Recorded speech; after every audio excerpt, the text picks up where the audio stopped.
मुंबईच्या पायधुनी परिसरामध्ये विषबाधेमुळे एकाच कुटुंबातील चौघांचा मृत्यू झालाय। या कुटुंबाला बिर्याणीनंतर टरबूज खाल्ल्याची माहिती मिळते। शवविच्छेदन अहवाल प्राप्त झाल्यानंतरच मृत्यूचं खरं कारण समोर येईल।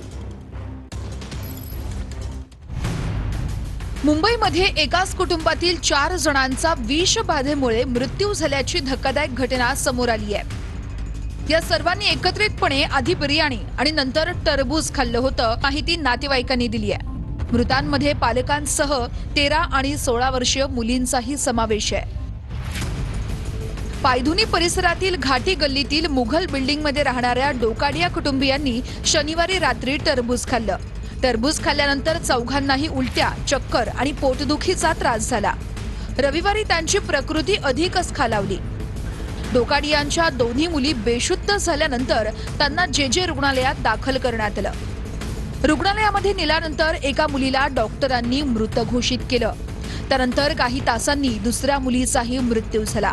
दुसऱ्या मुलीच्या मृत्यूनंतर काही वेळात पालकांचाही मृत्यू झाला।